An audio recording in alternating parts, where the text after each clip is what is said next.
United States Small Business Administrator Entrepreneur of the Year, U.S. Chamber Blue Ribbon National Quality Award winner, Metro Chamber of Commerce Young Entrepreneur of the Year. You get the idea. So Clay is here today to educate and entertain us. So please help me welcome Clay Clark.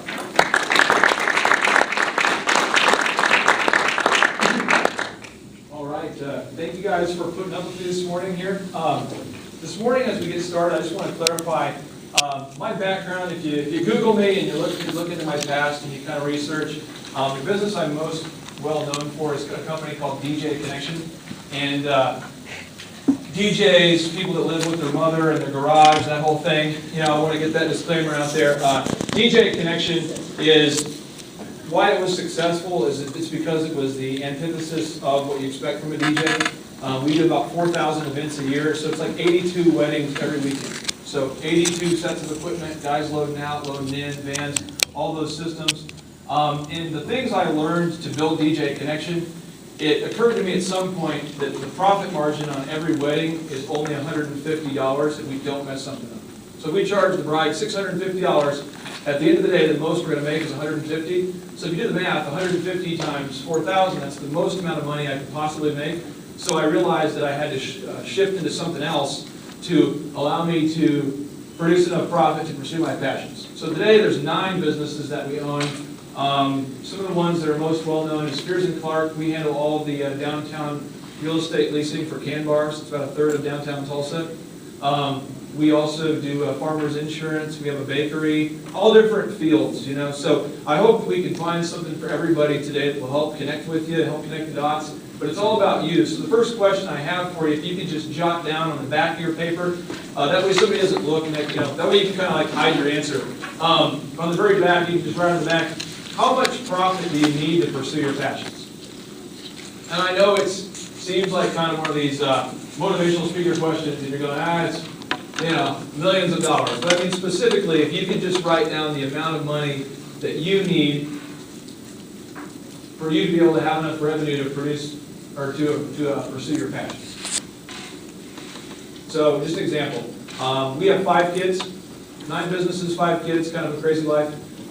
My wife is an incredible lady, and she wants our kids to go to private school. So I do the math on that. Okay, Lincoln Christian is $6,000 a year, or Metro $7,000 a year. Okay, well, that's $35,000 a year for school. Okay, cool. And I start adding it up, and I know what my total is. But I just want you guys to really have a specific amount, and then I'd like you to divide the amount you want to earn by the number of customers you have to service to get there. So, example. If you wanted to make $400,000 a year and you average $150 profit per wedding, how many weddings do you have to do or in the cake business? Icing on the top is our bakery. It's right next to the Mayo Hotel, and we just signed an agreement to do all the cakes for Godiva, and it's a really cool deal. But with that, the average wedding cake is like $600, and the profit margin is maybe $250 if nothing goes wrong. So how many cakes do we have to do to produce that? And this could be demotivational for you in that if the number is huge, it's not possible, I recommend you stop doing that career and shift.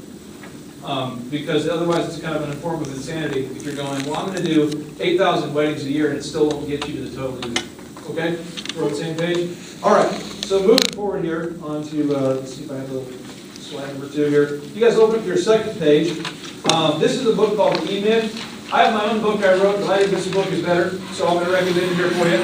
It's called The E-Myth, Revisited by Michael Gerber. I read this book in 2004, and it absolutely changed my life. It's phenomenal. But one of the things I want to share with you about the E-Myth is it says most entrepreneurs are merely technicians with an entrepreneurial seizure.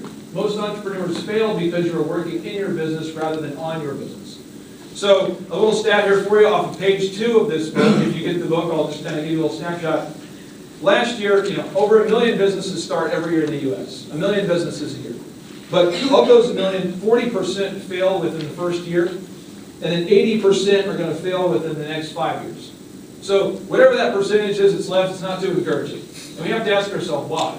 So the lady I partnered with, that we do the cake business with, or the guy I partnered with to do insurance, all of them have a skill, and it's the same system that goes around the skill. Does that make sense? So selling real estate is the exact same as selling cakes, and it's the exact same as selling web design, and it's the same as selling PR, and it's the same as selling power chew creatine supplements. It's the same. It's the skill in the middle and the workflow around it. The skill in the middle and the workflow around it. So you have to ask yourself, these people that start businesses and fail, is it because they're not passionate? You know, is it because they don't work hard? I mean, I know people that work really hard. I used to work, 80, 90 hours a week. I'd get up at 6 a.m., work till 8. And if I got a trophy for working the most hours, I probably would have won that award. Some of you guys do that, So it's not about passion, it's not about how hard you work, it's about the systems. And so what we're going to do today is really mine into the systems, into the details, which I sometimes will refer to as minutia, but it's the details that really do matter. So if you look at your sheet here, point 1 is the marketing.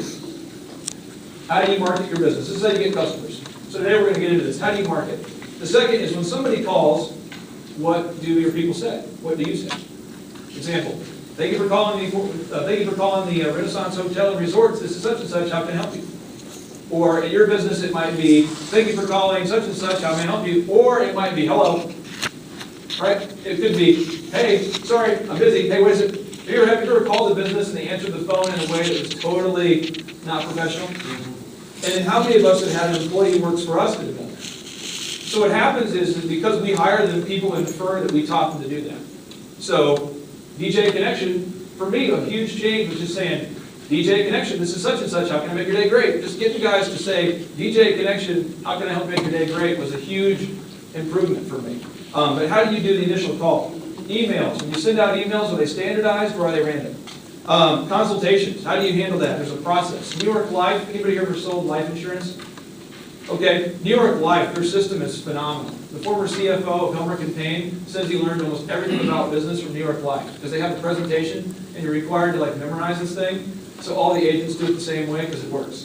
Think about how crazy Subway would be if they didn't ask you what kind of bread you wanted first. Right? Have you ever been to those restaurants where they can't seem to figure out what question to ask you first? There's a bunch of them downtown. It's phenomenal. You go downtown and you walk in, right? You walk in and they're like, hi. And you're almost confused as to whether they're ready for you or not. So you go, yeah, I'd like to make an order. Yeah, we'll be in a minute. And they don't seem to anticipate customers walking in. And then they don't ask you what you want to order. You have to infer what to do next. But at Subway, they say, what kind of bread would you like? And then, what kind of meat would you like? And then, so all of us could go into Subway right now and probably make a sandwich, right? We could all walk in and do the job, okay? Moving forward, then you have your service delivery, then you have your accounting and bookkeeping, then you have your ongoing customer service, and you have how you treat your previous customers. But the goal here is to systematically exceed the expectations of every client in a profitable way. In a profitable way.